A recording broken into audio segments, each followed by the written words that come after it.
I really got to get myself a ring light because Jesus Christ, I look like I'm in a morgue. All right, peeps. So for the last 2-3 years, give or take. Can you stop destroying the sofa? For the last 2 or 3 years or so, I've been making content based on football or soccer if you're American or you just don't like speaking good English. On Preston North End, the football team that I follow, and it was a fun journey. We grew a little bit during that time, but for the last couple of months, I've mainly been focused on the second channel, doing music reactions and other bits like that, things related to music because I'm really into my music, and I thought, yeah, let's give that a crack. And that's been going pretty well.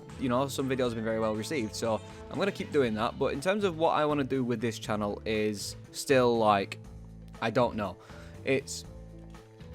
For the longest time, this channel was gaming related because that is, my biggest passion since I was young, video games.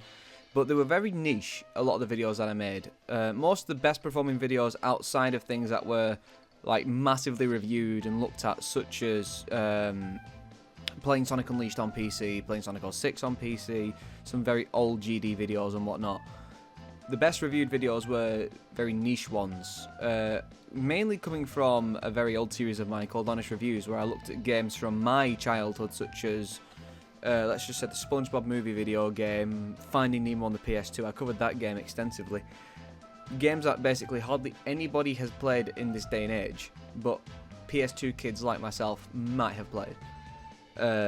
And that was just because I wanted to talk about those games. I never see much about them on the internet other than people slamming them. There's been the occasional good video about these games that actually talk about them properly, like, Radical Soda's video on Finding Nemo PS2. That's a great video. But it's mainly for comedic purposes and it don't actually talk about the games. I'm in no way qualified to review video games. I'm not a reviewer. I'm not a journalist, I'm none of these things. I'm just a very passionate dork who loves video games. It's as simple as that. So where do I want to take this channel? I do want to dip my toes back into gaming. I didn't want to put music on this channel because it didn't make sense. I had music channels in the past where it was mainly just compilations of mixes and, different masters I made of other songs when I was dipping my toes into that, that pond of music, and I still do from time to time. However, in terms of actually producing music that's unique and whatnot, I've not started to look into that. I am tempted though. But no, beside that, back on topic, this channel, it's a choice that I've been thinking about for a while now. Do I want to revive this channel? And the answer is yes, because I want to talk about games again. I love talking about games. And recently I have been binging the ever-living shit out of video games. But the only problem is, how do you talk about something that's already been talked about to death? That's a very... Hello. That's a big problem, because you can't go and review a game that's a couple years old that came out for modern systems because it's already been covered to hell and back. There's nothing exactly you can talk about with these games that would be engaging for most people apart from, maybe a 5-minute review on somebody else's take on the game. And that's not sort of what I like to do. If I'm going to look at something, I want to take a bit of a dive into it, but like I said, that's been done by millions of people and it's been done a lot better than what I can do. So the current idea is to sort of combine the two ideas, which is the niche games that not many people like to talk about. If I am going to talk about, big games, we're going to make comparisons to their successors and their predecessors, if that makes sense. I used to do something like this a long time ago. I didn't do it for long. It lasted like 2 episodes, and that was to compare one game to a similar game, different counterparts like that. And as far as it goes, like I say, not many people decide to do things such as that. They just bring it up in their reviews of said game if they have that opinion. So I want to make that the focus. Let's just take 2 games into account. Let's just say Resident Evil 7 and Village. Those games are very similar in that they are part of the new era of Resident Evil, the Ethan Winters saga of the story. And 7 revived the series, 8 is that continuation, and obviously then the remake stemmed, but they're a different conversation entirely. You could compare the original to the remake, you could compare 2 to 3 as a remake, you could compare 2 to 4 as a remake, 7 to 8 as a game, or you can go all the way back to the old school, you can compare 4 to 5, 5 to 6, etc. Things like that. You can go into the niche and we can take games such as, let's think of a childhood game for a minute. Let's say Crash Bandicoot Warped, and compare that to The Wrath of Cortex, two very similar games. Which one does it better?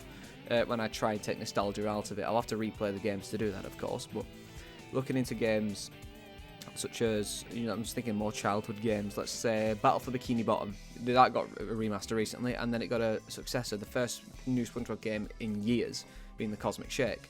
I do have opinions on both those games. And that's what I'm trying to say. Whether or not it's games that are beloved by millions, such as the Resident Evil franchise, or it's games from maybe mine and your childhood, like the SpongeBob games or other PS2 tie-ins, things like that, old PlayStation mascots that don't see the light of day anymore, like Sackboy, let's compare Little Big Planet to Astro, these kind of things. That's what I'm getting at. This isn't in any way, shape or form going to be, do you want to see these things? 'Cause I'm going to do it anyway. It's just in case there's someone that actually still sticks around here and thinks, why is this football YouTuber talking about Crash Bandicoot? I want to. It's as simple as that. At the end of the day, the foundations of this channel were built on video games, and that's where I want to go. The football stint was a brief one, but it was exhausting. YouTube should be something you do if you don't earn money from it, like I don't. It's not a job. It's just a hobby. It's a creative passion. When I get bored and I'm sat there, I don't want to play a game. I don't fancy watching a movie. I've eaten and I'm just like, what do? I feel creative, but I can't express that. YouTube. You just go out and you create something. You just try and be creative. At the end of it, I'm not feeling artistic at the minute, so the drawing's off the table. I just want to get back into making videos that I enjoy making. Even if 5 people watch it, I don't care. You do it because you're bored. It's just something to be productive at the end of the day. If no one watches it, fine, fair enough. But if people do watch it and I can connect with people through that, you know what I mean? We have a discussion about what I'm talking about. That's even better. So it's just a wee heads up on what's going to be happening here. We are going back to gaming. And the comparisons thing will likely be the start, but going forward from that, we'll see what happens. I know that Sonic the Hedgehog content did really well on this channel a long time ago, so we'll push out a few of those videos as well, and if they do well, then we'll go back to we'll be a Sonic tuber. Why the fuck not? But other than that, yeah, that was a small update from me, and expect videos to be back on this channel in a couple of weeks, maybe a month or so, but yeah, we'll see. Especially going into the new year, this channel will be back up and running, let's just put it that way. But yeah, thanks for listening. And that's all I gotta say. Can you move out? You're in the back of my chair. What are you doing?